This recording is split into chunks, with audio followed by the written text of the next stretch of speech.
Hello students, आप सभी को गुड मॉर्निंग। बच्चों, 11th अकाउंटेंसी में हम थर्ड यूनिट पढ़ रहे हैं लेन देनों का विलेखन भाग 1 और उसके अंतर्गत हम जर्नल एंट्री के बारे में समझ रहे हैं। जर्नल एंट्री के हमने बहुत सारे क्वेश्चन किए हैं। आज की क्लास जो है उसमें हम जीएसटी से रिलेटेड कुछ क्वेश्चन लेकर के आए हैं और उन्हें हम समझने वाले हैं। बच्चों, जीएसटी क्या है उसके बारे में हम पहले चर्चा कर चुके हैं कि goods and service tax government के द्वारा ऑल ओवर इंडिया में वन नेशन वन टैक्स लागू किया गया और जितने भी वस्तु और सेवाओं का जो क्रय विक्रय होता है उसके ऊपर गवर्नमेंट के द्वारा केवल एक ही टैक्स लगाया जाता है, वो होता है जीएसटी। अब जीएसटी जो भी व्यापारी व्यापार करता है तो वो दो तरीके से व्यापार करता है। एक तो जिस स्टेट में रहता है तो उस स्टेट के अंदर ही माल खरीदेगा और वहीं उसी स्टेट में बेचेगा। दूसरा तरीका होता है कि जिस स्टेट में रहता है वहां से किसी दूसरे स्टेट में माल बेचेगा। जैसे मान लो मध्य प्रदेश का व्यापारी है तो वो मध्य प्रदेश के अंदर ही माल खरीद करके मध्य प्रदेश के अंदर ही यदि बेच रहा है तो वो एक तरीका हो गया। दूसरा, मध्य प्रदेश से माल गुजरात में बेच रहा है या गुजरात से माल खरीद के मध्य प्रदेश में ला रहा है तो एक ये दूसरा तरीका हो गया। इस प्रकार से दो तरीकों से ये जीएसटी की जो कैलकुलेशन वो होता है। जब स्टेट के अंदर ही माल खरीदा और बेचा जाएगा उस समय दो प्रकार के टैक्स लगेंगे, जो होता है एक एसजीएसटी और एक सीजीएसटी। सीजीएसटी मतलब सेंट्रल गवर्नमेंट का टैक्स होता है और एसजीएसटी मतलब स्टेट गवर्नमेंट का टैक्स होता है। जैसे मान लो मध्य प्रदेश में ही माल खरीदा और बेचा तो टैक्स की जो दर है मान लो 18% है, 18% है, तो 9% सेंट्रल गवर्नमेंट को जाएगा और 9% स्टेट गवर्नमेंट को जाएगा। और यदि मान लो वो गुजरात से माल खरीद कर ला रहा है तो आईजीएसटी उस पर लगता है। और वो आईजीएसटी मतलब जैसे इसमें हमने 18% को 9% कर दिया था, वहां पूरा पूरा 18% वो आईजीएसटी वो केंद्र सरकार को चला जाता है, फिर केंद्र सरकार स्टेट को उसका हिस्सा दे देती है। ठीक है। तो यहाँ पर हम जब भी जो सवाल करेंगे, अकाउंट करेंगे, तो वहां पर हमें ये ध्यान देना पड़ेगा कि व्यापारी कहाँ का है, वो माल कहाँ खरीद रहा है, कहाँ बेच रहा है। ये दो बातों को ध्यान देना पड़ेगा कि वो स्टेट के अंदर ही है तो दो प्रकार का टैक्स लगेगा, सीजीएसटी और एसजीएसटी। और यदि वह स्टेट के बाहर यदि माल खरीद रहा है, बेच रहा है, तो वहां पर आईजीएसटी लगेगा। अब इसमें दो बातें होगी। एक तो क्या होता है कि जब माल खरीद रहा है, जैसे कोई भी, जैसे मान लो हम ही मार्केट में गए और हमने माल खरीदा या कोई वस्तु खरीदी, आपने गोल्ड खरीदा या कोई भी सामान खरीदा और आपने दुकानदार को बोला कि भैया मुझे पक्का बिल चाहिए, वो क्या बोलता है कि आपको जीएसटी लगेगा। ऐसे में आपका माल आ रहा है 10,000 का और आप पक्का बिल मांगोगे तो वो आपको जीएसटी उसमें प्लस करके और 12% मतलब 12,000 रुपये का बिल थमाएगा। मतलब 2-3 हज़ार रुपये ऊपर आपको टैक्स के देना होगा। अब यहाँ पर टैक्स किसने भरा? जिसने माल परचेज किया, जिसने खरीदा, कस्टमर को टैक्स भरना पड़ा। अब व्यापारी ने तो कलेक्ट कर लिया तो फिर टैक्स व्यापारी ने तो दिया ही नहीं। व्यापारी ने कब दिया? व्यापारी ने जब किसी थोक विक्रेता से माल खरीदा था तब उसने वो टैक्स भरा था। इस प्रकार से टैक्स के दो रूप हो गए। जो व्यापारी जो टैक्स गवर्नमेंट के खजाने में जमा करता है, तो व्यापारी जब माल खरीदता है तो वो टैक्स पेमेंट करता है और जब वो माल बेचता है तो वो टैक्स कलेक्ट करता है। और इस प्रकार से दोनों का जो समायोजन किया जाता है कि भाई जो उसका कलेक्शन कितना हुआ और उसने कितना पेमेंट किया, उसमें से घटाने के बाद जो बचता है वो गवर्नमेंट के खजाने में जमा कर दिया जाता है। मान लो उसने 1,00,000 रुपए का माल खरीदा जिस पर 18% टैक्स लगा, मतलब उसने 18,000 रुपए का जीएसटी पेड किया विक्रेता को। ठीक है। अब वो उसने 1,00,000 रुपए का माल बेचा। अब बेचते समय फिर उसने अब 1,00,000 रुपए के माल को वो 1,00,000 रुपए में तो नहीं बेचेगा, वो ज्यादा में बेचेगा। तो वो उसका मान लो जीएसटी कलेक्शन, उसने मान लो 1,00,000 रुपए के माल को 1,50,000 रुपए में बेच दिया, है ना। अब यहाँ पर मान लो उसका जो जीएसटी है 27,000 कलेक्शन हो गया। उसने भरा था 18,000 और उसने जीएसटी का कलेक्शन कस्टमर से कितना कर लिया? 27,000। तो 9,000 रुपए जो बच रहा है वो गवर्नमेंट के खजाने में उसको जमा करना पड़ेगा। इस प्रकार से ये जो टैक्स है उस टैक्स का फॉर्मूला चलता है। मैं और आपको दूसरे तरीके से बता देता हूं, यहाँ पर आपको समझ में आएगा। जैसे देखो, मान लो एक होता है कौन होता है? कंपनी। ठीक है। कंपनी क्या करती है? कंपनी क्या करती है? प्रोडक्शन का काम करती है। कंपनी क्या करती है? प्रोडक्शन का काम करती है, मतलब माल को बनाने का काम करती है। अब कंपनी ने माल बनाया, अब वो जो कंपनी है वो सबसे पहले जो माल है वो किसको बेचती है, वो होलसेलर को बेचती है, मतलब थोक विक्रेता को बेचती है। जो बड़े बड़े व्यापारी होते हैं जो थोक में माल खरीदते हैं, कंपनी ने किसको बेचा, होलसेलर को बेचा। अब कंपनी क्या करती है, कंपनी जब प्रोडक्शन करती है तो उसको उसके प्रोडक्शन के ऊपर क्या करना पड़ता है, उसको जीएसटी देना पड़ता है, गवर्नमेंट को जीएसटी देना होता है। ठीक है। अब यहाँ पर कंपनी के द्वारा उत्पादित माल किसको बेच दिया, होलसेलर को बेच दिया। मतलब यहाँ पर कंपनी ने होलसेलर को माल बेचा, मतलब क्या किया उसने, सेल किया। मान लो 1 लाख रुपए का माल उसको बेचा, तो 1 लाख प्लस 18,000 रुपए, ठीक है, बराबर 1,18,000 रुपए। तो ये जो जीएसटी है, ये 18,000 का जो जीएसटी है ये कंपनी ने किससे वसूल किया, थोक विक्रेता से वसूल किया। अब कंपनी ने जब माल भरा, इस समय कंपनी ने 18,000 रुपए किसको भर दिया था, गवर्नमेंट को टैक्स दे दिया था। माल उत्पादन किया तो उस माल के ऊपर गवर्नमेंट उसके द्वारा 18,000 का टैक्स गवर्नमेंट को दिया गया। अब ये होलसेलर से वसूल कर लिया, होलसेलर के द्वारा किससे, जो फुटकर विक्रेता होते हैं, जिसको हम क्या बोलते हैं, रिटेल ट्रेडर, मतलब फुटकर विक्रेता, रिटेलर होते हैं। ठीक है। तो ये फुटकर विक्रेता, अब थोक विक्रेता ने जो 18,000 रुपए जो टैक्स भरा है, अब ये जो 1 लाख रुपए का माल ये किसको बेचेगा, ये फुटकर विक्रेता को बेचेगा। हम 1 लाख रुपए लिखते हैं, ठीक है। अब ये 18,000 रुपए, 1 लाख प्लस 18,000, मतलब इसने थोक विक्रेता ने 18,000 रुपए वसूल कर लिए, किससे, फुटकर विक्रेता से। फिर फुटकर विक्रेता किसको बेचेगा, ग्राहक को बेचेगा, मतलब कस्टमर को बेचेगा। तो वो जो 1 लाख रुपए, हम 1 लाख ही लेते हैं, 1 लाख प्लस 18,000, मतलब कुल मिलाकर ये जो टैक्स है ये किससे वसूल किया गया, कस्टमर से वसूल किया गया। व्यापारी देखो, कंपनी को जो 18,000 रुपए गवर्नमेंट को देना पड़ा वो उसने किससे वसूल कर लिया, वो उसने थोक विक्रेता से वसूल कर लिया। थोक विक्रेता ने किससे वसूल कर लिया, फुटकर विक्रेता से वसूल कर लिया। और फुटकर विक्रेता ने किससे वसूल कर लिया, कस्टमर से वसूल कर लिया। मतलब न तो टैक्स कंपनी को लगा, न होलसेलर को लगा, न फुटकर विक्रेता को लगा, लगा किसको, ग्राहक को लगा, कस्टमर को लगा। मतलब अंत में जो टैक्स का जो ठिकरा है, जो मटका है, वो किसके सिर पर फुटता है, वो कस्टमर के सिर पर फुटता है। अब यहाँ पर जो भी टैक्स वसूला जाता है वो उपभोक्ता, कस्टमर मतलब उपभोक्ता, जो भी व्यक्ति वस्तुओं का उपभोग करता है वो व्यक्ति को टैक्स देना, क्योंकि ग्राहक तो अब खरीद कर किसी को बेचेगा नहीं। यदि वो बेचेगा तो वो भी टैक्स वसूल कर सकता है, लेकिन वो तो खुद खाने के लिए वो खरीद रहा है। तो यहाँ पर जो अंत में जो भरता है टैक्स, और इसीलिए क्या होता है कि कस्टमर कभी भी जीएसटी, वास्तव में तो क्या है कि ये जो फुटकर विक्रेता सीधा नहीं होता है, ये उसमें जीएसटी प्लस करके ही कस्टमर को बेचता है। लेकिन जब कस्टमर उससे बिल मांगता है तो वो बोलता है कि नहीं, आपको और जीएसटी लगेगा, मतलब उस पर आपको जीएसटी पे पेमेंट करना पड़ेगा। तो यहाँ पर आप लोग एक फंडा समझ गए होंगे कि जीएसटी जो है वो क्या, उसका कलेक्शन करने का तरीका क्या होता है। तो यहाँ पर एक होता है पेमेंट, पहले जो व्यापारी माल खरीदता है तो उसको जीएसटी पेड करना पड़ता है, फिर जब बेचता है तो वो जीएसटी का कलेक्शन कर लेता है। ठीक है। अब हम इसी से रिलेटेड आज हम एक सवाल देखने वाले हैं, जीएसटी वाला। देखो, निम्नलिखित लेन देनों को प्रियांक सेल्स की पुस्तकों में या उसकी रोजनामचा में प्रविष्टि करना है। अमूल से क्रय किया माल 50,000, घटाया 20% छूट और जोड़ा 10% जीएसटी। भाई समूल से उसने माल खरीदा, अब माल खरीदने पर क्रय खाता डेबिट, मतलब परचेस अकाउंट डेबिट, और किससे खरीदा उसने, समूल से खरीदा। अब यहाँ पर जीएसटी चाहे आप उधार खरीदो या नगद खरीदो, जीएसटी का कैलकुलेशन तो होगा ही। ठीक है। तो यहाँ पर 50,000 का माल उसने 20% डिस्काउंट पर खरीदा, तो 20% डिस्काउंट मतलब कितना हो गया, 20-25 100।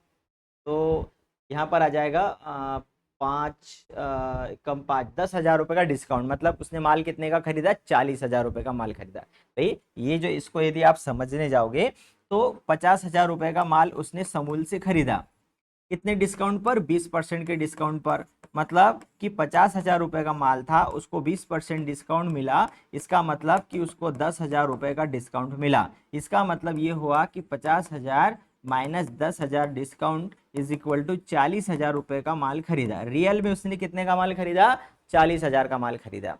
अब खरीदने पर 40,000 रुपए के माल का बिल उसको मिला, तो उसको 10% उस पर क्या देना पड़ा, जीएसटी देना पड़ा।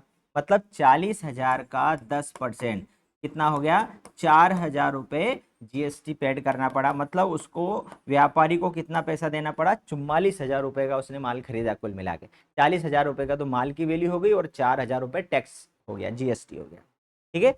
अब यहाँ पर जब व्यापारी खरीद रहा है तो वो खरीदते समय वो जो टैक्स भर रहा है, जीएसटी भर रहा है, वो कहलाता है इनपुट जीएसटी। वो क्या कहलाता है, इनपुट जीएसटी। और जब वो बेचता है वो कहलाता है आउटपुट जीएसटी। ठीक है। तो यहां पर हम उसके लिए सवाल करने वाले हैं, देख लो इसको।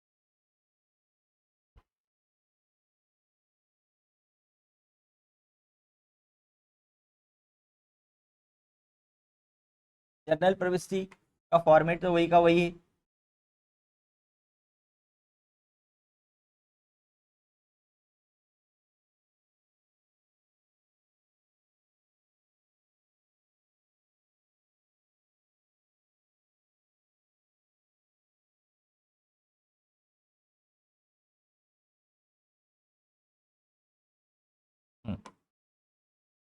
प्रियांश प्रियांक की पुस्तकों में जर्नल एंट्री,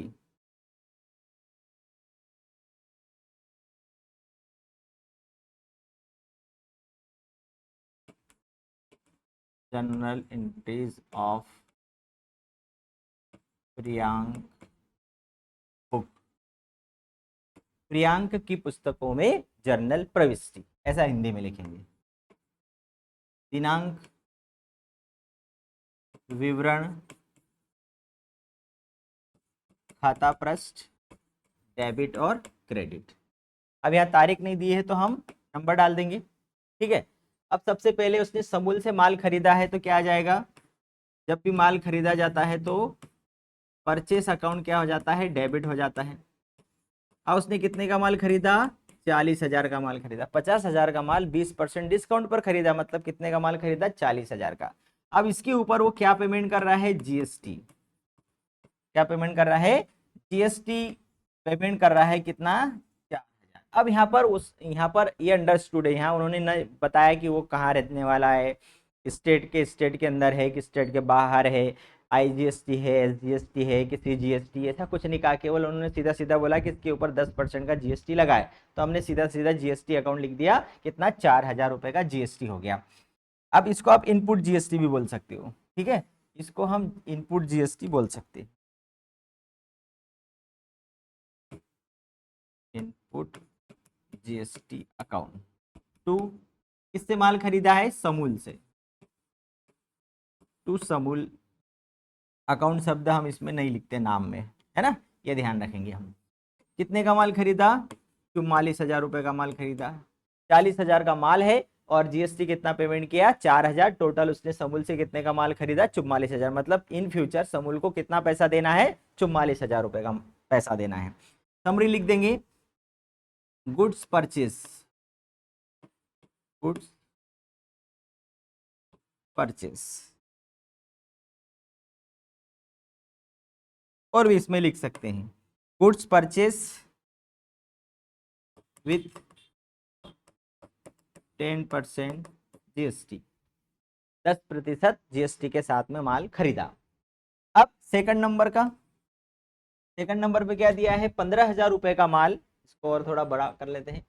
15,000 रुपए का माल रमन को विक्रय किया, कितने में, 20,000 रुपए के, 20,000 रुपए में विक्रय किया, साथ में 10% जीएसटी।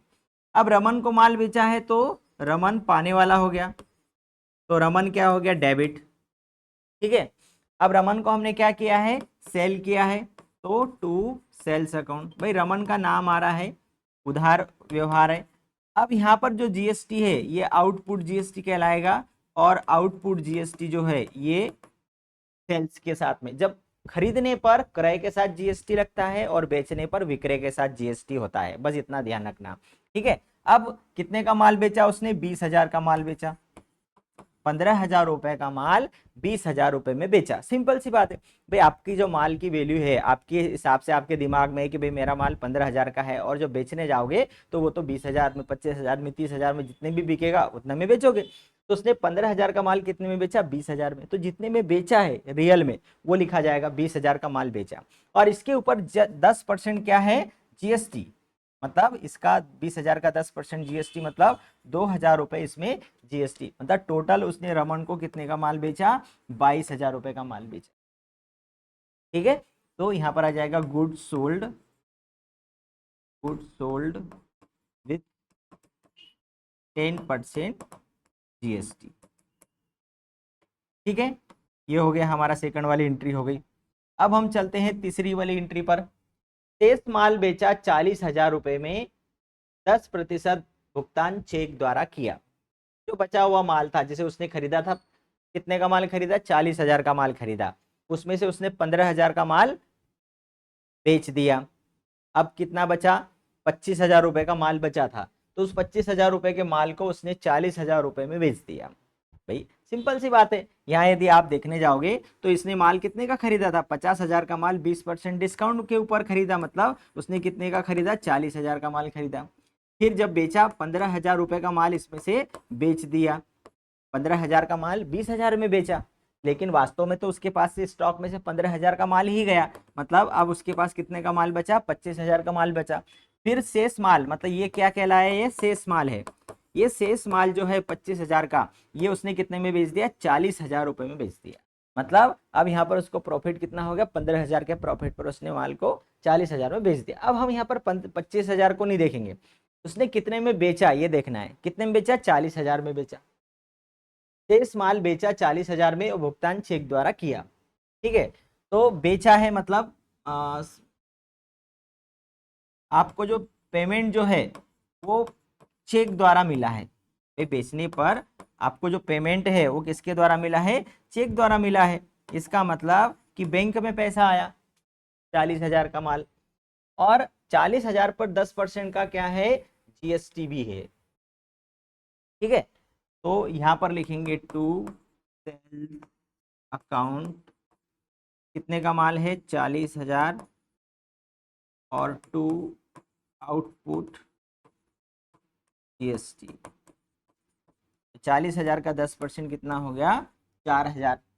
टोटल हो गया 44,000 रुपये। मतलब 44,000 रुपये उसके बैंक अकाउंट में आए, जिसमें 40,000 रुपये तो माल के हैं और 4,000 रुपये काहे के हैं? ये है जीएसटी के हैं। तो गुड्स सोल्ड। ठीक है, अब लास्ट बचा देय तिथि पर जीएसटी को सरकारी खाते में जमा करना है। अब लास्ट में उसने ये भी बोल दिया है कि आपने जितना भी कलेक्शन किया है जीएसटी का, या जितना भी आपने जीएसटी पेड किया है, अंत में आपको जो जीएसटी है वो गवर्नमेंट के खजाने में क्या करना है? जमा करना है। मतलब आपको बची हुई जीएसटी है वो गवर्नमेंट के खजाने में जमा करना पड़ेगा। तो उसके लिए लास्ट में एक एंट्री होगी। एक एंट्री के लिए हम केवल इतना कॉलम बनाएंगे। ठीक है, क्योंकि जो जीएसटी कलेक्शन है और पेड है जीएसटी, ये अब आपको क्या करना पड़ेगा? गवर्नमेंट के खजाने में जमा करना पड़ेगा। तो एक हिसाब लगाना पड़ेगा। अब हिसाब कैसे लगेगा? जैसे सबसे पहले तो हम ये देखें कि आपका जो कलेक्शन है वो कितना है।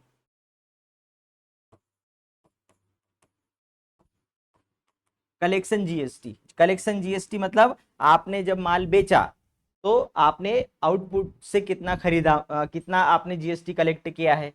तो कितना है? 4,000 यहाँ पर है, या आउटपुट जीएसटी कितना है? 2,000 यहाँ है। आप यदि मान लो कलेक्शन नहीं लिखो और आप सीधा सीधा लिख दोगे आउटपुट जीएसटी, आउटपुट जीएसटी, तो आउटपुट जीएसटी मतलब कलेक्शन। इसको शॉर्ट में हम क्या बोलेंगे? कलेक्शन। मतलब आपने कितना कलेक्शन किया, संग्रह किया। तो ये आउटपुट जीएसटी 4,000 है, ये आउटपुट जीएसटी कितना है? 2,000 है। कितना आपका हो गया? ये आउटपुट जीएसटी हो गया 6,000 रुपये। मतलब आपने लोगों से कितना जीएसटी वसूल किया? 6,000 का वसूल किया। और आपका जो इनपुट जीएसटी है, मतलब आपने कितना जीएसटी पेड किया है। इनपुट जीएसटी मतलब ये है पेड जीएसटी, मतलब आपने कितना भुगतान किया है जीएसटी के रूप में। तो इनपुट जीएसटी कितना है? 4,000 है। ठीक है, तो 4,000 रुपये आपने जीएसटी के रूप में भुगतान किया और 6,000 रुपये जीएसटी लोगों से वसूल किया। तो अब आपके पास में 2,000 रुपये जीएसटी का क्या है, ये बचा हुआ पैसा है, और ये 2,000 रुपये आप गवर्नमेंट के खजाने में क्या करोगे, जमा करोगे। ठीक है, तो यहाँ पर एक सिंपल सी एंट्री होगी हमारे तीसरे नंबर की। यहाँ लिखेंगे आउटपुट जीएसटी अकाउंट डेबिट 6,000 रुपये टू इनपुट जीएसटी अकाउंट 4,000, और जो अंतर बचा है वो हम बैंक के माध्यम से गवर्नमेंट के खजाने में जमा हो जाएगा। ये हो जाएगा जीएसटी एडजस्टमेंट। जीएसटी का हमने क्या किया, समायोजन कर दिया कि हाँ आपने 6,000 रुपये वसूल किया और 4,000 रुपये भुगतान किया था, बचा 2,000 रुपये, वो 2,000 रुपये बैंक के माध्यम से आपने गवर्नमेंट के खजाने में